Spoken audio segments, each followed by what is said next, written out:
This channel is for educational purposes only. Make sure you do your own due diligence before making any investments. And there is inherent risk in trading, so it's speculative. Just make sure you keep that in mind. Hi, this is Joe. We're going to talk about multiple time frame analysis today. And I'm going to take a page out of my book, give a lot of detail related to this one most important factor related to multiple time frame analysis, which I basically say is rule number one. And there's two aspects to it. So let's just take a quick peek at the book, and you can see this is this is one of the pages anyway. So the rule number one is that every time frame has its own structure, as well as its own support and resistance levels. And so I want to go into a chart, and I want to show you what I mean by this and give an example of what I'm talking about. So let's go ahead and get straight into this chart of Apple. I've got in the bottom left, I've got the monthly chart. Bottom right is weekly. Upper right is daily. Upper left is hourly. So what I've done is I have overlaid this zigzag, this line on each time frame that's basically defining the up and down moves. And so I'm trying, and I think you can do this manually. I mean, if you want, you can just draw it in yourself. I have the software doing it for me. But the reality is that you could go and just draw in a line, and when you make a peak that you believe is important, you draw it in, and then turn it down. You just connect higher highs and higher lows, and then lower highs and lower lows, and just continue to connect every single key reversal point. And the thing is that the computer, sometimes it's hard for the computer to do it the way you want it to. And that's why I say you kind of need to look at what reversal points are important to you. Someone might be looking at this and not thinking that that's important to them. For me, it is. And so I've kind of massage the data on this zigzag to make sure that it kind of meets the criteria that I'm looking for. And you should be able to do that. You should be able to go to a zigzag and change the numbers to make it work for you. But what I've also done is that I do have the 18 and the 40 overlaid on this as well. And the reason why I wanted to do that, and not to confuse matters, but what I wanted to explain is that the zigzag and the trend of it making higher highs and higher lows should be in accordance with the trend of the 18 and the 40. So if the 18 is above the 40, you should be making a pattern of higher highs and higher lows. Now, the zigzag is going to be a little bit more sensitive. There are times where you'll make a lower high, lower low, but probably not going to change the trend. A lower high and lower low would just constitute an ABC corrective pattern, not necessarily a reversal of the trend. But if we look at the moving averages in conjunction with it, I think it can give you a pretty good feel for whether we're in an uptrend, a downtrend, or sideways. What the price does and the zigzag can do for you is give you another way of looking at that. And price tends to be a little bit quicker. Sometimes the zigzags, you will miss a zigzag, like it won't create a reversal point in certain instances.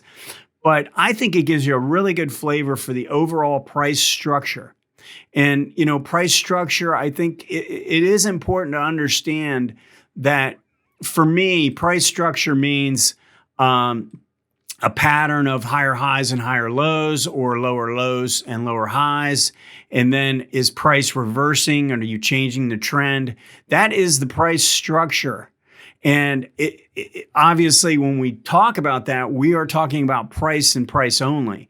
The moving averages can do a good job of confirming the price structure, but I think it's nice to be able to look at it with the zigzag and give yourself a really good feel for whether the pattern is higher highs and higher lows. Is it making lower highs and lower lows, or is it more of a sideways pattern that really isn't trending right now? And if we look at the monthly, you can see that for quite a while now, we've been making higher highs and higher lows on this Apple chart, on this monthly Apple chart. It's clearly in an uptrend when you look at it this way on the monthly.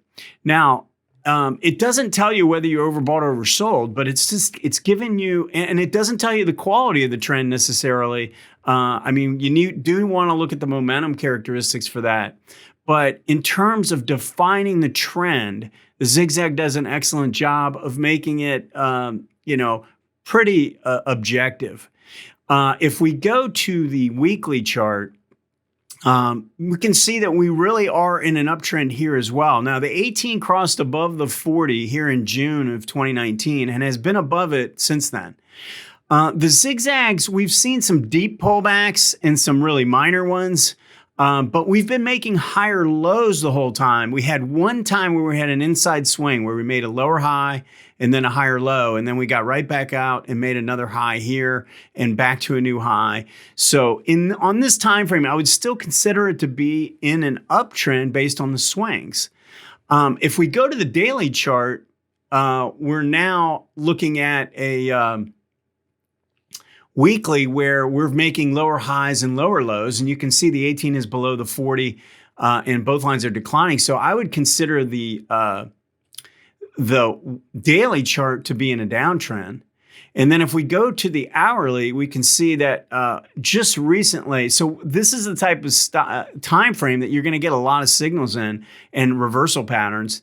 And recently, we've just turned the 18 is above the 40, and they're moving up.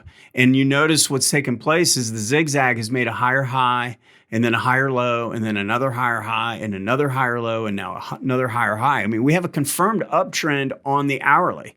So, when we look at it this way, we can see that the daily's in a downtrend.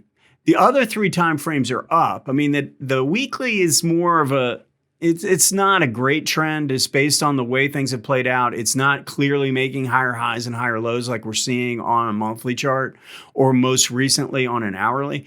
But I would still consider these two time frames to basically have an upward bias, but the daily has a downward bias right now. Now, if this can switch back up and take out this peak, we have a higher low, and then we'd have a higher high, and then we'd need to make another higher low and another higher high to really confirm that this trend has turned up in line with all these others. This is a really important thing. I think it's important for you to recognize and be on the lookout for, and look at markets this way. You can look at the market this way. You can look at individual stocks this way. And so this is price structure and in multiple time frames. Now, part B of rules for multiple time frames says that each time frame also has its own support and resistance levels.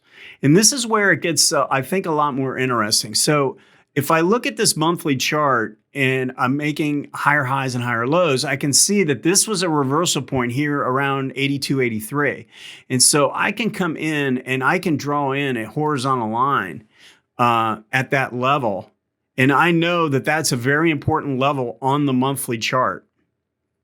Now, I don't have any intermittent swings. This is just a straight line to the upside. So I don't have any more support and resistance levels defined on this time frame. The last level was this around 82, 83 on the monthly time frame.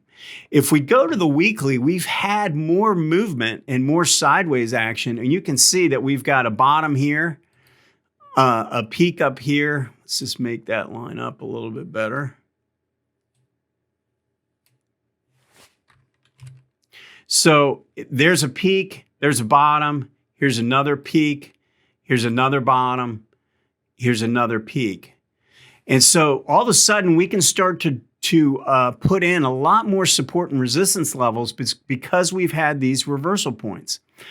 Now, when I go and look at trades, the reason why these horizontal lines become important is they tell you on the lower time frame how much room you have based on the support and resistance on the higher time frame. So I would let my higher time frame define how much room I have in the trade, and it can kind of define the trade. So I know if I'm getting in on the daily chart at 125, I know I have room to about 140 before I hit resistance. So then I have to determine what my risk is going to be and see if I can get that 2 to 3 to 4 to 1 target potential up to the next resistance point. So this is how I would go about using multiple timeframes in this fashion. So I can see that the daily chart, has a little work to do to get itself up and working. So I'm going to clear the board here. So let's just use the daily chart for support and resistance. I'm putting in all the support and resistance levels dating back in recent time. I mean, I'm not going to go back 6 months, or maybe I should say, I'm not going to go back, 3 years and find a support and resistance on the daily chart. Probably going to look back about 6 to 12 months. But we can put in all these support and resistance levels, and I think it's going to give us a pretty good idea on the hourly where we've got open movement potential to make money. Now, again, I am doing this on a daily and an hourly. You can definitely do this on the longer term timeframes to find where big pockets of open air, open trend are in place so that you can make big moves. So you want to put these lines in and then go to your time frame that you're going to trade off of. And I'm going to say the hourly is the time frame I want to trade on, and the daily is where I'm using the support and resistance level. So I know somewhere around 128 or so gives me about a 10-point move between where resistance runs out and then our next resistance level comes in. And so I'd be looking for signs of real improvement here. Now, you could have played this turnaround up to a move up to 127, 128, right? I mean, that's kind of our range up here. You just have to make sure that the risk parameters are in place so that, again, I wouldn't be looking for trades that are like 1-to-1. That means one level of risk or 1 unit of risk to 1 unit of reward. I try and get at least 2-to-1 to my targets, and preferably 3-to-1 and even 4-to-1 using this method. And so, you can look for important levels, say 128 to be taken out, and then maybe a pullback to the moving averages. And then you have some running room, a little bit of open air, about 10 points. So these are the types of things, and this is what these rules, this number one rule, every time frame has its own structure and every time frame has its own support and resistance levels. This is how this plays into trading and investing, and I suggest you start looking at the market this way, especially when you're framing out your trades, knowing what support is, knowing where resistance is, and how much room you have to the next level. So I hope this is helpful. Hit that like button, and we'll talk to you next time.